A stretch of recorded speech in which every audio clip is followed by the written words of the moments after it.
Hello, my name is Ron Duran, and I'm the creator and manufacturer of the LiftSaver Trolling Motor Mount for the Xi5 and the Minn Kota Altera. Tonight I'm going to be showing you how to do a basic installation. It does come completely assembled, and then it has all the hardware necessary to attach your trolling motor to the LiftSaver. You will need a 7/16 socket on a ratchet, a Phillips screwdriver, and then some 7/16 open-end wrenches. So the first thing we want to do tonight is we want to go ahead and remove the side panels. You have two screws here. They're Phillips screws, and I've already removed them for time constraints. I'm going to show you a quick secret real quick. Just to make sure that this unit doesn't give you difficulties while you're mounting it, I usually like to put it in the up position, and then what I'll do is I'll take my ratchet and I'll tighten down the two corner bolts. And what that does for me is it makes it difficult for this rail to move for me. See this hole right here? This is the first hole. That's going to correspond to your first hole in the top rail. And then of course you'll have the second hole and then the last hole here. Okay, so I started the first two bolts real quick. Let me put the third one in here.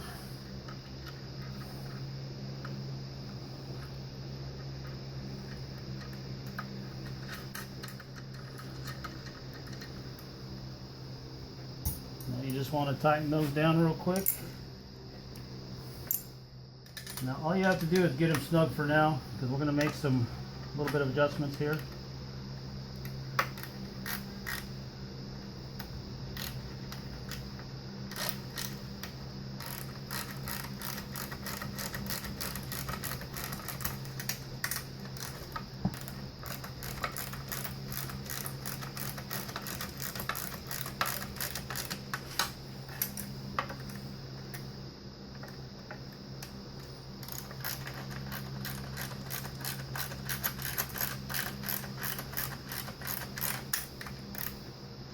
Again, all we really want to do right now is just kind of snug it up so it doesn't keep falling off on us.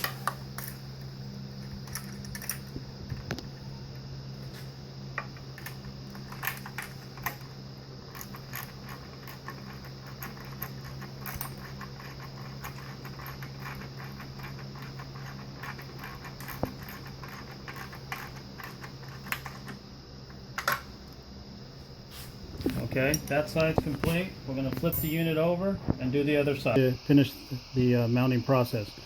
One thing I do want to show you is on my boat, you can see I have multiple holes here.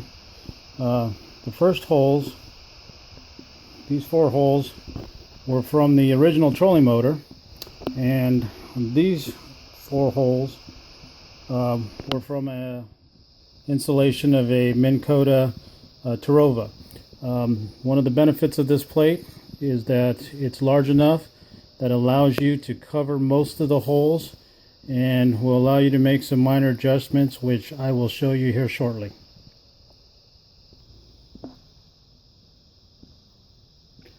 Okay, as you can see, I now have the trolling motor mounted on the bow of my boat.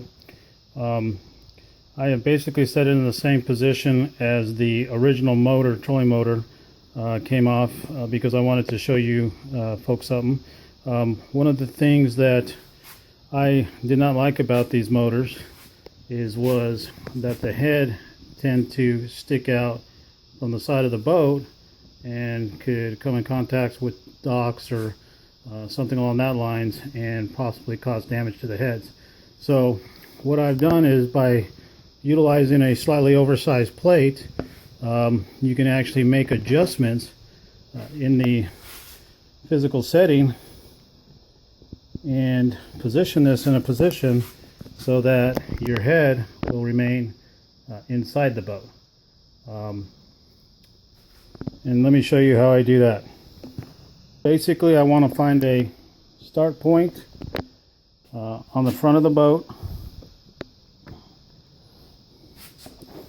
and position that where I want it to be, and then I will check my head position, and if I don't like it, I'll carefully lift up the back end of it and move it over slightly until I finally get where I want that head to be.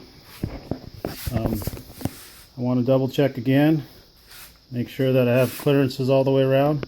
Now you will notice on my particular boat, I do have this light station, or the post for the navigation light. I will actually use some bushings to lift this up ever slightly to go ahead and make clearance for that as well. So once I've got position, now what I want to do is I want to check for clearance. So at this point, to check for clearance, I'm going to go ahead and loosen these two bolts that we tightened up early, so the unit will actuate smoothly. Okay, and now what I'm going to do is I'm going to put it in the down position and just make sure I have clearance for my rub rail, or from my rub rail to the shaft of the motor. Okay, so with the motor in the down position and the shaft actually put down, trolling motor would be like if it was in the water to go fishing. I want to check the clearance to the rub rail, and usually what I like to do is make sure I can pass my finger easily in that space, and that gives you approximately a ½ inch of clearance, which seems to be the best for this trolling motor. As you can see now, I've got all the clearance that I need, and I am ready to go ahead and mark the trolling motor in this position. As you can see, I've returned the trolling motor to the stowed position in the up position. So what I want to do now is again just go ahead and make sure that I've got clearance from the side of my boat to the head, and basically it's pretty much in line with the rub rail. So again, it's better protected from catching on any type of existing docks or whatnot. Okay, one of the tricks that I like to do is once I've got the position marked on my boat, I will come over here and I will use painter's tape and basically mark the edge of the trolling motor and the boat where I want it actually mounted. Because basically what you're going to have to do is either mark your holes from the underneath of the bow using a pin and then drawing on it, but I like to be a little bit more precise than that. So what I'll do is I'll actually use this tape as a reference line to actually measure from the tape to the center lines of the holes. Now that I've got my tape mark in the position I want the motor, if you've got the quick disconnect, we're going to go ahead and separate the quick disconnect plate from the trolling motor. Now as you can see, now what I can do is use the line of the tape to get my in measurement to center line of hole, and then I can measure from this line up to the center line of the hole, get my measurements, transfer them over to my plate here, and go ahead and get accurate measurements to where I want these holes to be placed. As you can see, I kind of cheated a little. I already had this plate pre-drilled to install, so that's already done. What I recommend doing is using a 9/32 drill bit. Gives you a little bit of clearance. Also, I recommend that you countersink the holes so when you install the bolts, they are flush. Now what I do recommend is you use a 2-inch or 3-inch, whatever is applicable to your boat, but use the Phillips flat machine head screw. So this way, when you put it into the hole, it will lay completely flat. Now, for you guys that to countersink your holes, you can use a 1/2-inch drill bit, or you can actually buy a drill bit that is a countersink drill bit, whatever your preference is. The best thing to do is make sure you just take a little at a time and keep dropping that screw in the hole to make sure that you don't wallow out that hole too much and take it too deep, because then your screw is going to have a limited hold on there. Also, as I mentioned earlier, because of the navigation light mount, I'm going to have to go ahead and shim this plate up a little bit to make sure I have clearance on that. You can go down to Home Depot, Lowe's, any of those places, and they actually sell these little rubberized shims, and basically that's what I use. Just stack them on top of one another.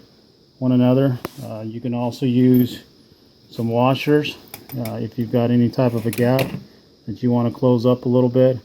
Go ahead and use a washer as well. So now I'm going to go ahead and get this plate mounted to the boat so I can Okay, so now that the plate is mounted securely to your boat, all we have to do is now attach the basic unit to the quick detach plate, and secure the 4 nuts on the corner of each, on the corners. The thing I recommend is just tightening them down to their snug, and that's about all you need. All you're keeping it from doing is coming off the base plate. I do want to point out a couple things. You guys might have seen the wire that was hanging out. I've added a couple accessories to my particular mounting application. As you can see, I've added a front light. I do tend to fish sometimes early in the morning or late at night, and this just makes it a little safer for me to get to my my fishing spots. Obviously, I also added the 0.1 puck, and what I did, guys, is basically on the spacers I removed the washers that come included with the actual LiftSaver, and I put a 1/4-inch nut in there on 2 of the corners where there's no attachments. And then what I did is I got a piece of 1/8-inch aluminum and drilled a hole that protruded outside of the LiftSaver, and was able to mount my accessories to that piece of 1-inch by 1/8-inch aluminum bar. And again, if you do have accessories you want to add to it, if you're somewhat handy, it's fairly easy to do. Okay, so I briefly mentioned it earlier. If you did purchase the LiftSaver basic unit without the quick detach plate, the installation is very similar to the other one, other than the fact that you do not have the quick detach plate. So basically you will set it up the same way.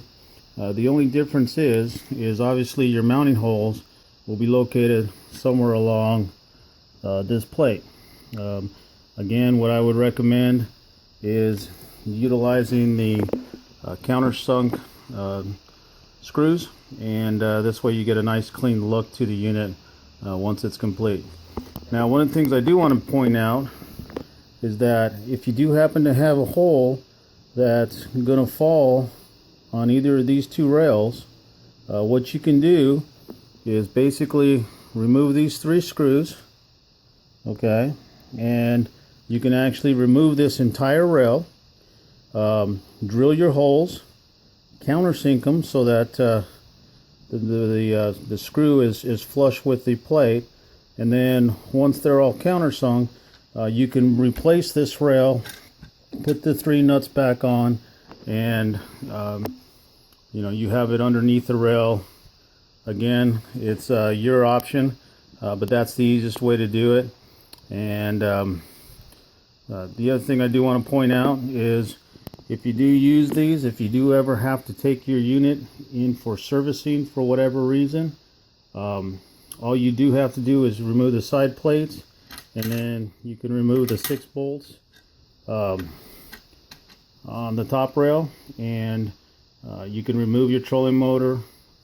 Obviously this plate will stay on your boat, and you can take your trolling motor in for service and or any repairs, or if you do need to take it off for storage for a long duration.